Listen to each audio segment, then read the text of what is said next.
Hello and welcome to Broads and Books. I'm Amy. And I'm Erin. And this is a very special Broads and Books bonus episode featuring a broad. That'd be me. That would be you. Yeah.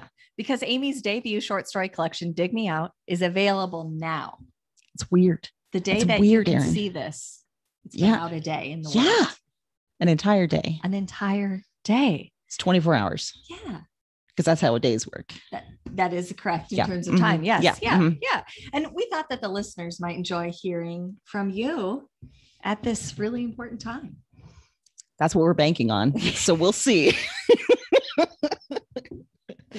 I mean, yeah. Yeah. So what I'm going to do is my best to Mhm. answer all of Erin's questions, Mhm. maybe share some thoughts, some Mhm. insights into the writing process, maybe some things about my reading life that you don't know. There's probably not a lot that you don't know because we're 100 episodes into this butte. We are. And we've revealed a lot We have. about ourselves.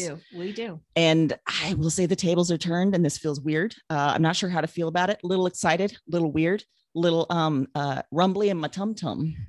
I think that's the appropriate feeling. That's the feeling? Yeah. Okay. I Yeah. was saying to you before we started recording that often you save us in awkward moments in interviews. So stay tuned. There's no saving. Yeah, there's no saving. Don't worry, I I'll want still to say save you're you. in good hands, but In the best hands. I mean, You in put the on best of lipstick intentions. today, so this is the best hands. for you.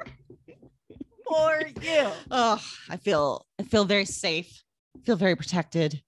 I feel sassy because we both got makeup on. We do. This is not a normal Sunday. No. No, this is not a normal No. recording session. You're lucky I'm not in pajamas. Yes, yeah, Yeah. exactly. Mhm. Well, should we dive right in? Let's dive right in, Erin. Okay. Well, I thought we'd start with some reading questions. Okay. Maybe in a different way than we've talked about Okay. before. Yeah. So thinking about your reading life and different phases of that, if you had to pick one book to define each period in your life, what would it be? Well, first off, I defied the rules Good. and did more than one book Yeah. because that's how we roll. Okay. And I thought for childhood, not just books, but those Scholastic Book Fair handouts.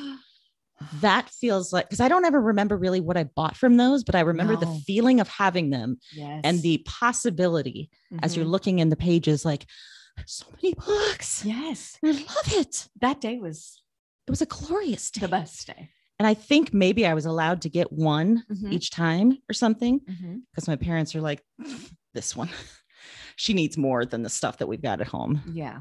And Yeah. that's what happened. Mhm. But in addition to that, also, I was really into Greek mythology and the Holocaust. So, Okay.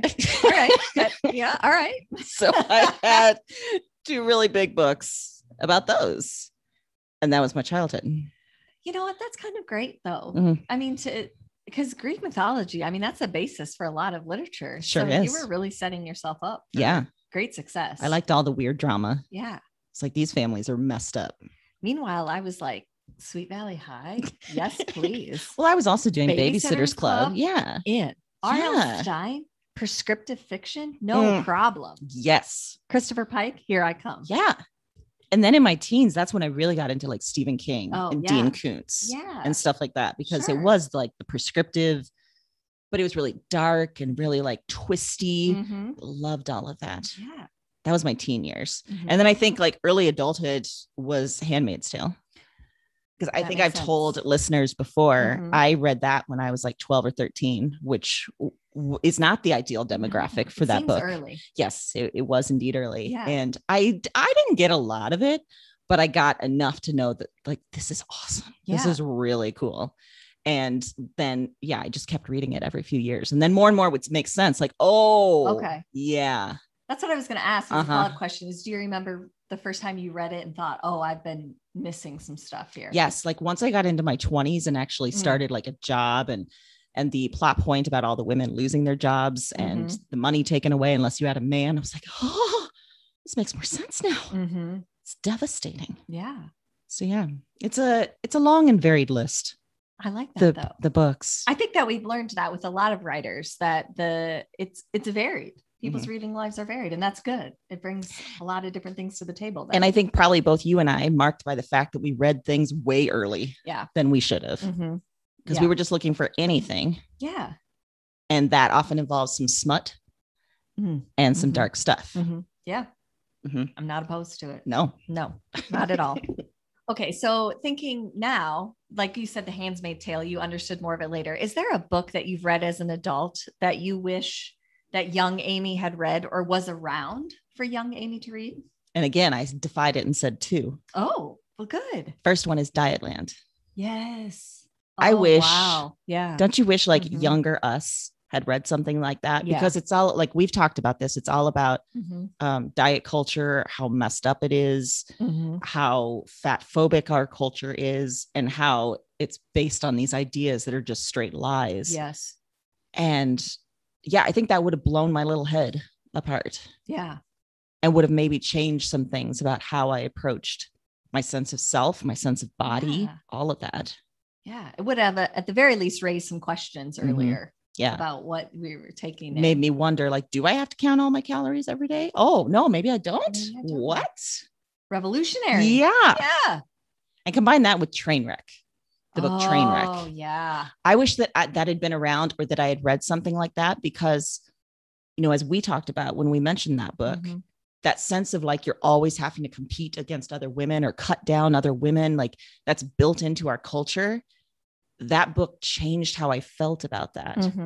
It made me realize like just cutting down other women is not the way to being a feminist. It's not the way to being like a good person. It's just not the way to be. I hate to use this word because it's kind of a hot button word, but it made me realize like I'm not a very good ally to women who are struggling. Like I somehow had missed looking through it in that lens completely. I know. Yeah. And I was much more willing then to just let other women struggle. Whereas now I think that we're older and that we've read more stuff like this.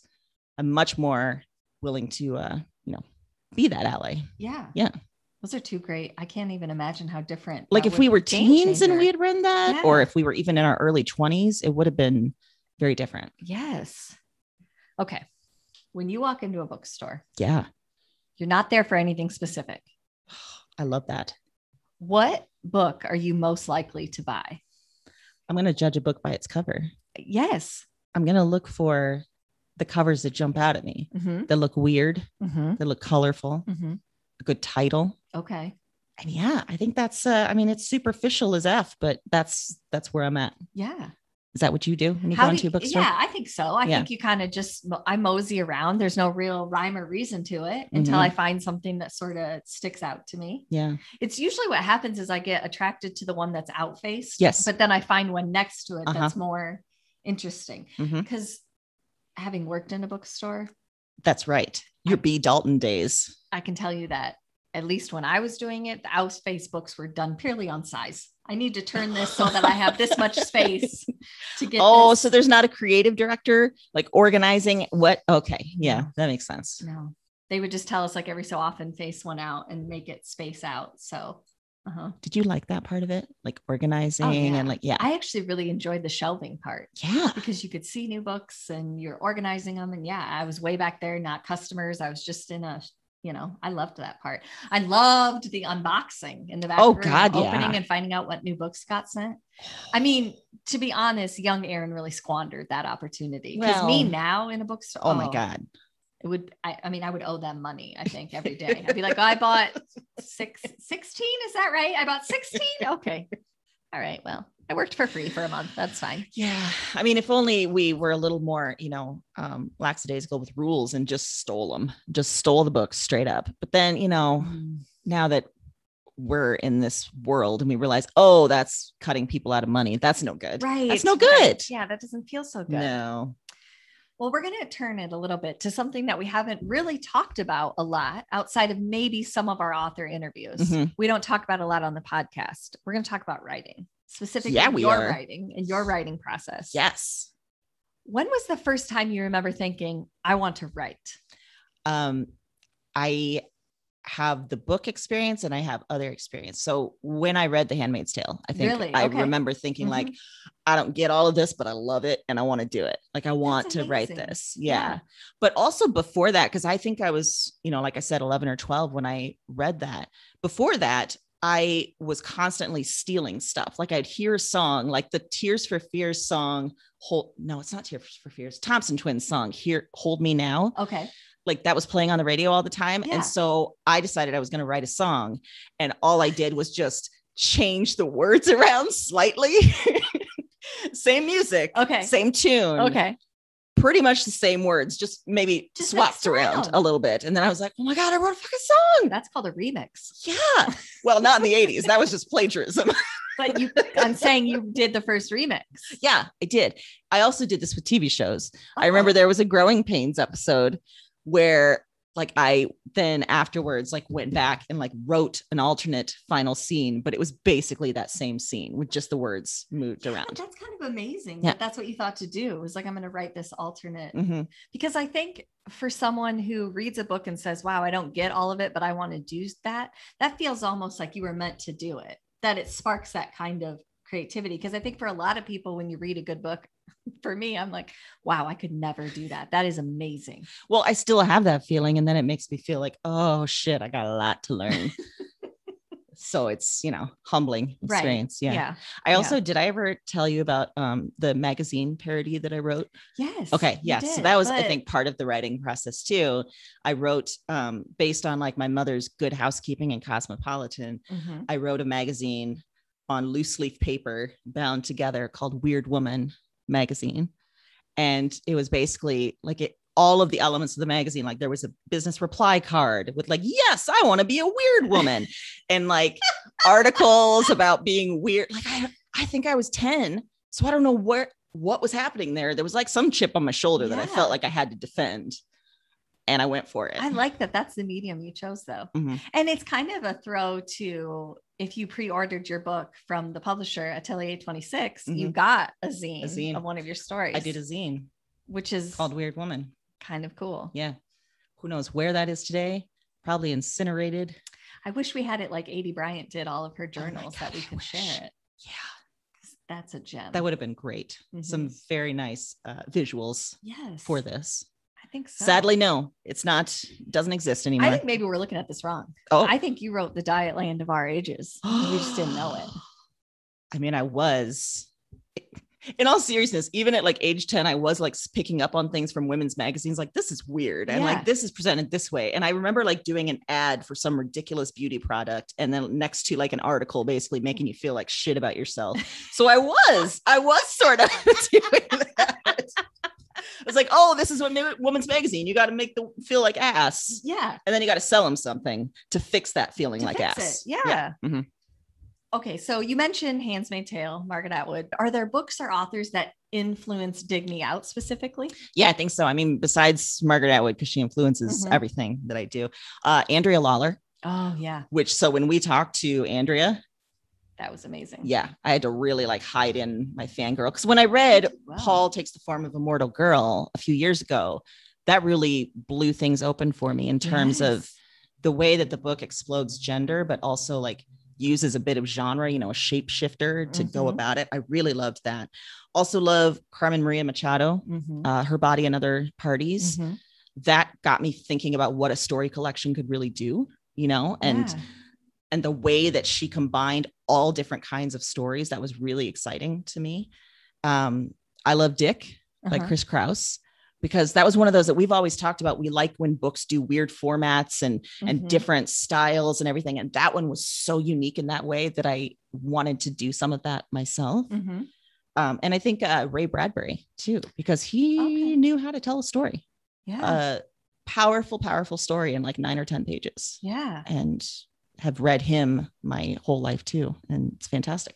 That's amazing, because having read the book and the short story collection, I can see not elements of them, but I can see how that influenced you to some degree. Like I can see the different genres. I can see the different forms. I can see the kind of having that idea that you can just blow it open and do something entirely different. And I do think that short stories sometimes get sold short in that sense, that you can't be as creative, or you can't do something as out of the box because you have a shortened form. And I find it's the opposite. Because it's shorter, you can get weird and you can do some really cool things.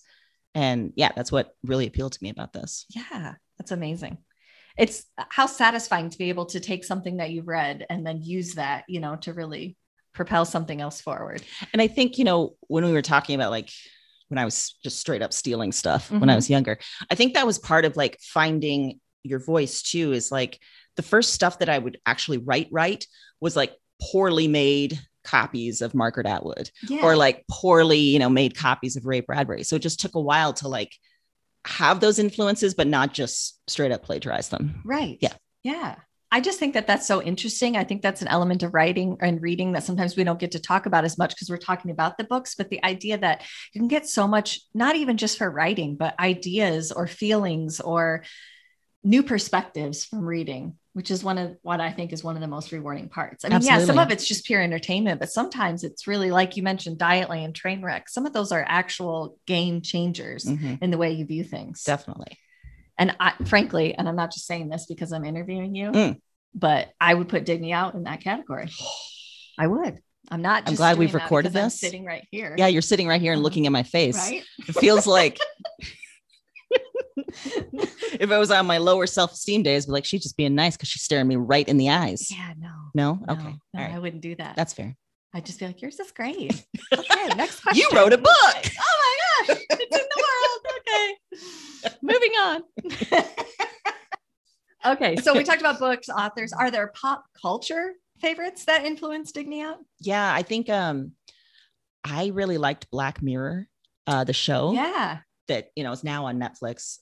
I liked that it's basically like an anthology of short stories, and all of them, obviously that one, there's a little more sci-fi and genre stuff because it's talking about technology in our future, but that gave me the idea for several of the stories of Dig Me Out. And so that is definitely an influence, but beyond that, it's music, as you know. Yeah. And particularly punk and indie music, and especially like Riot Girl music. And what I liked about those is I think there's such anger behind that music. And when it's women performing the music and it's women performing their anger, it's so fucking revolutionary. And it shouldn't be. Yeah. But we're taught not to show our anger. We're taught not to like let it out. And so when women do, it's so powerful. And I wanted to sort of channel that spirit into some of the stories by talking about, you know, some angry women, but just in the ways that maybe ways that you wouldn't expect, which to me is sort of women's punk. Yeah. Riot Girl. Well, obviously we know that from some of the titles and that type of thing too, but that's another area that's interesting. When you think about pop culture, we talk about movies, we talk about TV shows a lot. And the idea that you get ideas from that, you know, it's different than like when you were younger and you just, all you could think was to regurgitate it or to change a little part of it. But when it actually inspires something, or you think about like, oh, what if this happened? Yeah. I love that. Do you get that? Do you find that that happens to you a lot now that you do writing on a regular basis, that it sparks different things, spark different ideas, maybe out with someone or, you know? It definitely do. And I think like, because there were many years, like I wrote a novel in my 20s that just really sucked and I couldn't figure out why it sucked. And so I just took it on as a failure. Like, oh, I suck at this. And so I didn't write for a long time because it was like me punishing myself because like, well, you didn't do it right the first time, so you don't ever get to do it again, which was wrong. Right. So when I started writing again, like maybe 7 or 8 years ago now, it was like, once I allowed myself to do that, then it was like everywhere are ideas. You know, before, like I would maybe have ideas, but I would push them away. But now when you're actively writing, I feel like you're more receptive to that stuff. Yeah. So when you're watching stuff, like I'm watching it for enjoyment, but every once in a while, I'm also like, wait a second. Yeah. That's a cool idea. And what could I do with that? That's amazing. I like that insight into how your brain works. It's a scary place in there. And I don't know. I mean, it's pretty legit right now. It wrote a book. Like I just gave all the credit to your brain. Just done. It wrote a book. It did. It wrote it. It went right through my fingers. So it typed like this. But he typed out Since that we're book. Videoing, people can see what I'm doing. Because that's how it goes, right? When you write it, just all flows just like that. Straight so up simple. Jack Kerouac on speed for 3 weeks. Just that's how it works. Visual. All right. Okay. Yeah. All right. So thinking specifically still about writing, what is the best writing advice you've ever received? I think some of the worst is also the best, if that makes sense. Okay. Yeah. So like some of the worst advice is write what you know, because I think that discounts something called imagination, which is a powerful tool. Yeah. and things that you can imagine probably may not happen. And that's okay. I think there's an element of trying to infuse, you know, your lived experience and humanity into whatever story that you have. But if you're just going to straight up write what you know, then you can't write Paul takes the form of a mortal girl. True. You can't write The Handmaid's Tale, like all of that kind of stuff. Yeah. And I think along the same lines is this idea of what you should write versus shouldn't write. Like I did go to an MFA program and there was some guidance about like, you know, the right way to write versus the wrong. Not a lot, because I think my program was pretty good, but it, whenever I would hear either one, I'd be like, well, but I've seen it work in other places. Right. So yeah. I don't think that's true. So I think all writing advice can be both bad and good, because it can make you like, sort of like, no, I want to do it different. Yeah. And I've seen it work different. So I'm going to do it different. Does that answer the question? Sort of. Does. I kind of went on a circuit route there. I know what you did there. And I think, that's valid. I think also that like, there's this idea that if you don't make it in your 20s, then you're not going to make it. It's over. And I'm in the 40s and my first book is coming out. So I think that's sort of a bias of our culture anyway, is we prioritize youth and, you know, there's all those awards like 30 under 30 and stuff like that. Yeah. And once I set that aside, it was like, no, I'm going to be older than that. Yeah. Then that was freeing too. What would be, if you had to give writing advice to, say, someone that's just starting out and wanting to get into it, feels like this is something I want to do, what would you say? Do you think the MFA route's the way to go? Do you think you just start writing and see if that's something you want to do? What would you say to someone just starting? I think I'd say a couple of things. That keep writing, and your first writing is going to suck and it's going to be shit. And that's part of the process. Is you have to, at least in my experience, I found that I had to write a lot in order to get to a place where I felt confident in it and felt like I had an actual voice. So I wrote like 3 novels that will never go anywhere, because they were just like practice that I had to do, before I was good enough to put a book out in the world. And so I think the advice then is, don't be afraid of that. Like it may be very frustrating and it may take a lot longer than you think, but if you persevere, if you really, really want to do this, and keep doing it and write the shit, get the shit out. Yeah. And then maybe you'll find something good over time. See, that's good advice. It's not very exciting, because you don't want to know that it might take a lot longer. Right. Yeah. That's not. Yeah. Yeah. That's true. I'm thinking we could spin that and you could teach a writing class. I think so. Yeah. Just would the name of it be like, write some shit? Yeah. Just come, you're going to write shit. I'm not even going to look at it. I'm going to sit here and do my own writing. Sit it. I might even read. You do that. And you're going to get a valuable lesson. Yeah. And if you want me to give feedback, I'll say, yes, this is shit. It's bad. Because that was the point of this. That's the whole point. Don't give me anything good. Out. Yeah. I want only shit. Write the bad stuff. I think that's accurate. I think it's perfect. Maybe even plagiarize and just don't do anything with it. Yeah. Yeah. I mean, the sky's the limit. It is. Yeah. So then early on, what I was doing was just writing down the lyrics to songs. I wasn't even changing them. I was just writing them out from memory. I mean, that's part of it too, right? Yeah. Like understanding, oh, they're actually saying like a story to the song. I think that was part of the process. Like, oh, like it's not just the music part. Like there's words, and they thought this through. Amazing. Yeah. And it's funny because like, as much as I love and obsessed with music, I knew I never wanted to actually make music because I knew like this whole coordination thing, like that's not going to work. I can type like a monkey, type, tippity type with those fingers. I can't use those fingers to do guitar strings. Okay. That's or fair. Piano keys. That's fair. Can't do it. Well, your art form just came in a different way, and that's okay. Yeah. That's all right. Which brings us specifically to your book, Dig Me Out, which as we mentioned, it's available now from Atelier 26 Books, but it's available at all fine book retailers. All the places you would buy books. All the places. Yeah. It's there. What do you think is the most surprising thing about the publishing process? How slow it is. Okay. That there's really no sense of urgency, which was shocking to me. And I think maybe because my day career is in communications and advertising and marketing, where you get shit done fast. Yeah. And you got to get it done fast, and you have deadlines. You don't miss those deadlines.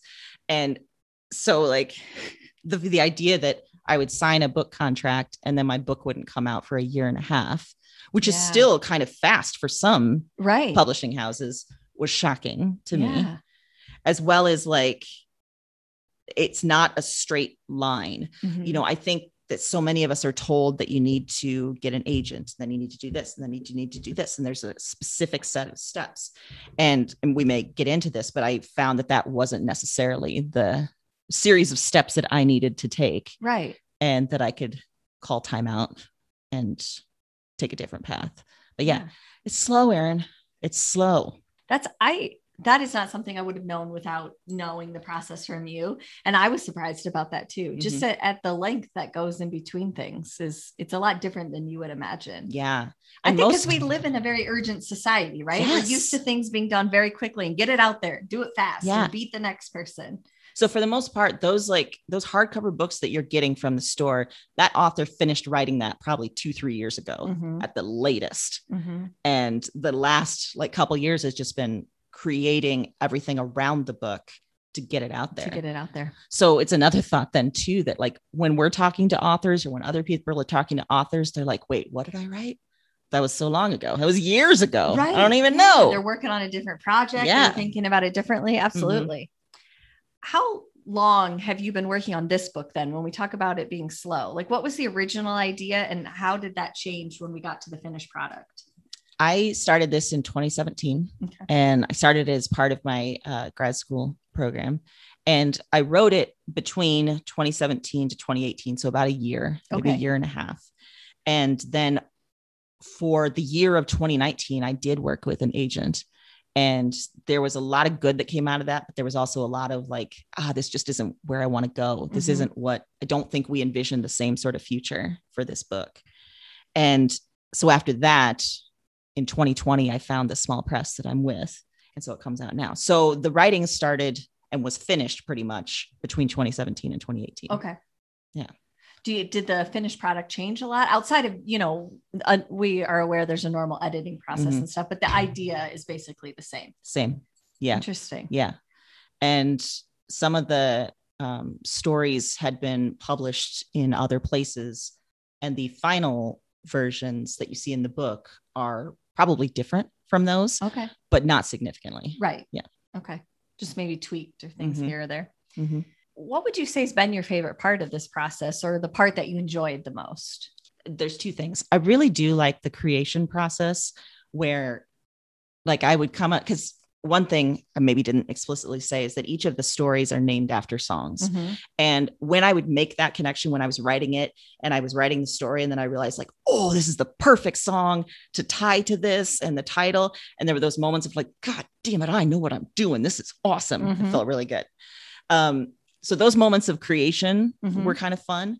But I will say in the last like week or so, when I'm getting pictures of people like holding the book in their hands, or they're sending me texts with like things that they're really excited about or interested in, that has been really fun. And I think I'd kind of hoped for that and didn't really know what to expect. And it's been really cool. Yeah.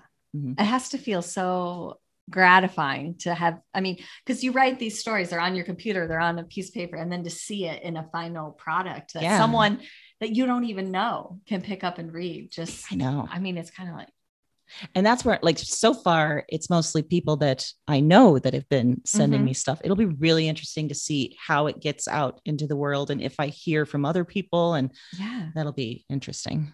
No, I'm very excited for some fan interactions for you, because that's a question we often ask authors, is what were some fan interactions you've had? I hope we get such weird ones. I do too.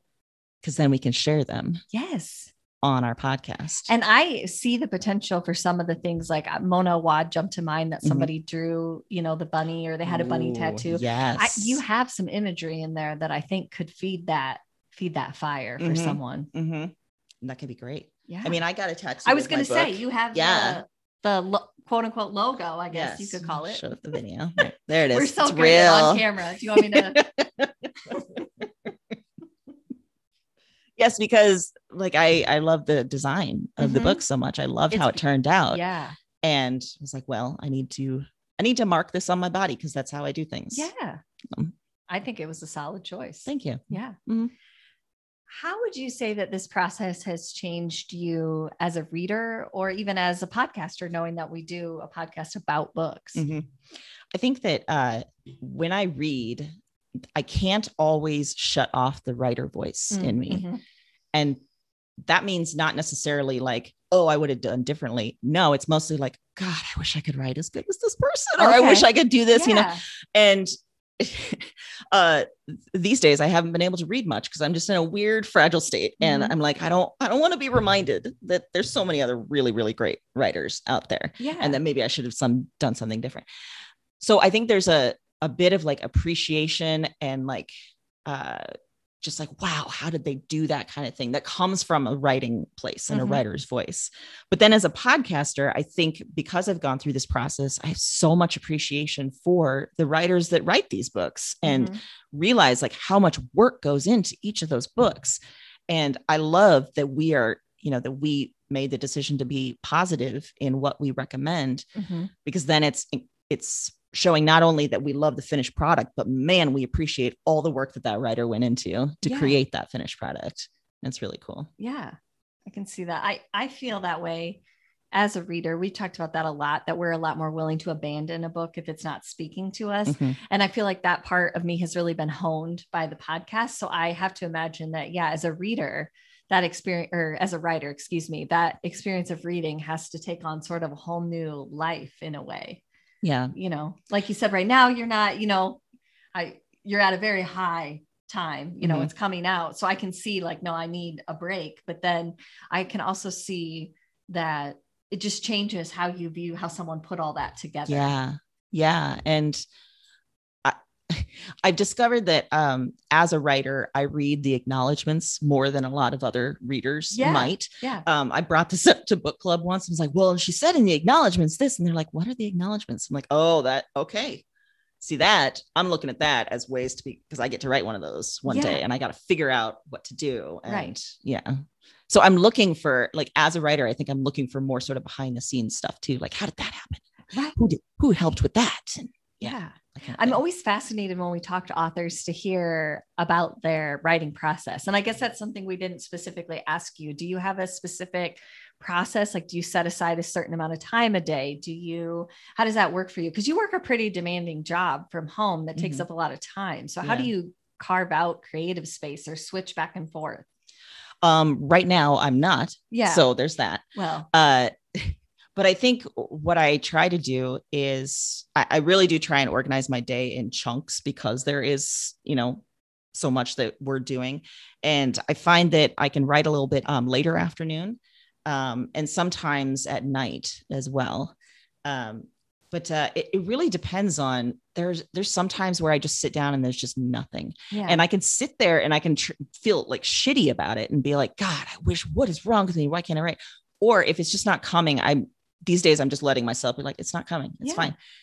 Because then there will be times where I sit down and it comes like a motherfucker and it's ready to go. Yeah. And so I just have to give myself a little bit of patience there, I guess, I don't remember if it was one of our author interviews or if it was an interview I read with an author that one time said, even when they're not writing, they're sort of doing elements that are writing. Yeah. They're watching something, like you said, that's giving you ideas, or you're reading something and saying, wow, I had never thought of expanding the genre that way. Or it's kind of like, as a writer, you're always doing research because you're living your life, and parts of that are going to influence how you write. That's very true. And outside of those times where I'm actually sitting down deliberately to write, I'm carrying around notebooks and I'm writing stuff all the time of like, what about this idea? And sometimes I look at it and be like, what the hell is this? Yeah.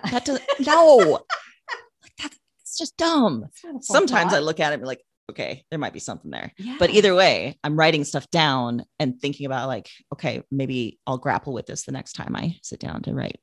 Well, it has to be like anything else. I mean, our brains are a weird place. Very weird place. They bring things up at weird times. Yes. They shuffle things around at weird times. So I have to imagine that when you're really in the thick of the writing process, things have to come to you at very strange moments. And I find too that maybe this is a result of like, our attention span is so fractured these days. Yeah. Even as I'm sitting down to write and I'm writing a particular thing, I'm getting ideas for the next scene or the 5 scenes down the road or whatever. So I have to like there's a whole speed thing. Like I have to go really fast, or I have to have things ready to write down. And sometimes I'm firing real fast. And sometimes I'm like, there's just nothing. Yeah. There's nothing there. But I like the idea of accepting that as just part of your process and saying that it just isn't working right now, so I don't force it. I think that's at least someone outside of the business that isn't trying to get a book published. I've heard that before as writing advice. Like, no, you just sit down, you do it, you make yourself do it every day. You do this many words. It doesn't matter. And I've always wondered about the real value of that. Yeah. Cause I've tried that. I've tried sitting down and making myself write 1,000 words every day or something. And most of the time, if I come back to that, I can tell that sucked. Like that whole, like I hated the whole entire time. And you can tell in the final writing, and like, well, that was just a waste of time and energy then. It feels like creating a habit, not creating art. Yes. Feeling it when you sit down seems more authentic to art to me. And just making sure you do something all the time, every day feels like a habit. Yeah. And maybe that might be good for some people. The habit of writing might get them to the creative part. But for other people, I mean, I can see how it's just not going to feed that same energy. And I think that habit forming was part of writing those shitty books that never got published, like just doing it, just getting it done. And even though the product was poor, piss poor, if you will, real bad. Instead of a real good scale. It's not a real good. It's a real bad. Yeah. I cannot vouch for that. I have read none of these bad novels, but I have read the Dig Me Out that got published, and clearly you landed in a good place. It took some ugly stuff to get here. I have to believe that every writer would say that. I think so too. And maybe some writers just got started sooner than I did. Maybe, and I think that there are definitely writers that the minute they start writing, bam, they're awesome and they're talented and everything. I don't know any of them. I don't know. That was not me. Right. So you talked a little bit about, you went through a process with an agent. You said, this isn't the direction I want to go. You ended up with a small press. And we've heard stories of that. We even did an episode on books that were rejected multiple times before they came out. What do you think? How do you know as an author when you should keep pushing and when, no, this needs more work, or this just isn't what it needs to be? Where do you think that is? That's a good question. And I think I've only learned that over time, because that very first shitty novel that I wrote, I tried sending it out to agents. I tried doing everything and just got no response, just nothing back. And at the time I just figured like, I don't know what I quite figured, but after doing it again and again and not getting anything, that's when I took that on as sort of a personal failure. When I wrote again and I submitted again, that time there were a few more responses, like people either writing back like, not really what I'm looking for these days or whatever, or a few requests for more information. So it's like, okay, I'm improving. That's great. So by the time I got ready to submit Dig Me Out, and I submitted it to a few different agents and got responses back from like all of them, then I was like, okay, this is a sign right here that I've definitely, I'm in a much better place. Like I've improved. So I feel like just looking back over it, hindsight, whatever, the types of responses, if any, that I was getting back, both from agents and other people in the writing community, they weren't very encouraging, but I kept persisting. Yeah. I think that just speaks to kind of the difference between the habit and the art. When you create the art, you feel more passionate about it. You know that there's something there. And maybe when it's just a habit, you're like, well, I'm not exactly sure what I'm supposed to do with this, but I'm going to try. Yeah. And I think when I was younger too, I think I was guided by the idea of what a writer should be, and we talked about this a little bit, like this idea of the writer as first off, a younger person, and gets noticed real fast and is writing about this or this or this. And that was never my life to begin with. I mean, this wasn't something I could just focus. I had to get a goddamn job, and I had to this is never going to pay the bills out of the game. This is never like something I was looking for as a career path, because that just didn't make sense to me. And so this was always going to be a side passion. And so it really became a thing of like, whether I believed in myself enough to keep going and to keep trying. Sometimes I didn't, sometimes I did. But I think that that's very true to the actual authors and things that we've heard from. I mean, a lot of times starting out, they had other jobs, and maybe now if they're very popular, they're fortunate enough to have an advance or be able to do it on a more, consistent level. But I also think that we've heard that a bunch too. The idea of writing gets thrown around a lot, like the hard work of writing, but not really ever getting to what do you actually do though? Yeah. Like, how does your process actually work? Yeah. I think it's romanticized so much that, you sit down and there's birds chirping outside the window and you got a hot cup of tea and there's always a hot beverage and you're on a perfectly clean desk and there's no outside noise and nothing like that. And it's just you and your art for 8 hours a day. I imagine there are maybe 5 people like that in the writing world. Like, this stuff doesn't pay. And I feel like they're all old white guys. They're all old white guys that have been put in a movie somewhere. Yes. They're, yes. They're actually the guy that you would avoid in your neighborhood, but somehow they got romanticized into a movie. And like all they do is sit with their typewriter. Yeah. Everybody's like, there's computers. He's like, no, I prefer my typewriter. Yeah. I want my typewriter. Yeah. I like the feel of it on my fingers. Yeah. Yeah, there's some pretentious assholes out there that's them. That's not the reality for the most of us. No. And usually that's not the stuff that I'm interested in. Nope. No. I want the messy real life stuff. I want the real life stuff. Which is what you're going to get in Dig Me Out. And maybe because we've had to work around that is why there's so much anger. Because listen. A source. Yeah. Yeah. And maybe that's why the women in my book are angry. All of them rightly so. Yeah. And all of them relatably so. Yeah. I think, Yeah. I think that's one great thing about the book is that it isn't, I mean, yes, it's anger, but it's anger from so many different places that it's almost like, I wish we had a different word for it. Yes. To represent it. Cause it's not always just straight anger. It's frustration that comes out as anger. It's, inequality that comes out as anger. It's feeling oppressed. It's feeling inferior. It's feeling like you can't do what you really want to do because someone's keeping you from doing it. Yeah. If only someone would get out of your way. I had like an imaginary fan interaction in my head yesterday where like, I imagine at some point there's going to be a mediocre white guy that asks, why are you angry? Why are the women angry? You're like, well, because of you, fella. Because of you. Because your lack of information. Well, some fan interactions are standing out in my head from authors we heard of. A couple being like, oh, you look like your author photo. Or, oh, you must have a lot of trauma. A couple, those really stand out to me. And I can tell you as a ride or die, if that happens at an event, I will personally tackle that person. Oh, I can't wait. Happily take an assault charge. I can't wait. I will have bail money ready. It will be, yeah. Now this is, limited by the fact that I have only one in-person event. Everything else is virtual, right? Because, 2021. Because here we are still. But we can see what happens at some of those things. Well, yeah, I'm anticipating that this will not be the end of your writing career. So I'm thinking even future forward, there could be other events that I may or may not need to.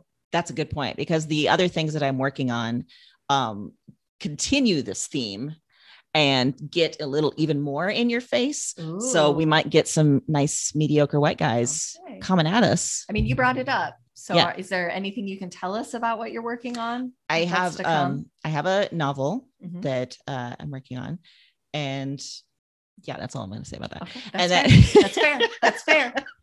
And then I started writing sort of like a memoir in sort of fragments and pieces. I'm at a place where I'm like, I'm not sure if I want to keep going or not. So it could be one of those things that just goes in the drawer, or it could be something for the future. We'll Stay see. Tuned. Yeah. Stay tuned. Well, thanks for being here today. Well, Erin, this is part of our weekly schedule. So I'm always here. This is my house. And you came into my house and started asking me questions. That's fair. Yeah. Thanks for not kicking me out. Is that better? So, I mean, in all seriousness, though, I know that this is a departure from what we normally do. It's kind of putting you on the spot, having to talk about your writing, your publishing process. I am a little sweaty. It's a vulnerable place, and I think that that's something that maybe even our listeners don't understand, that some of our authors might have that feeling. We get starstruck because we love them so much. We love the books, but we forget how very personal that can be sometimes to share all of that. So as I've said, Dig Me Out now, which means at this moment, you can get it. This particular moment. Even if you didn't pre-order, it's still available now. Yes. You can go to all the places you normally buy books and check it out, as well as the Atelier 26 Books website, which you can go there. Your book's on there, other great books that they've published. Also, if you haven't done this yet, I don't know what you've been up to, but whatever. If you follow Amy on social and subscribe to her newsletter from her website, amyleelillard.com, you can get all your latest book news. So you know about the in-person event, you know about the virtual events, you know all of the things. All the stuff. There's nominations for awards on there. Yeah. That I didn't even know about. Well, I like to, just surprise you. Yeah, I do like the surprise. Yeah, it was fun. I was like, wait, what?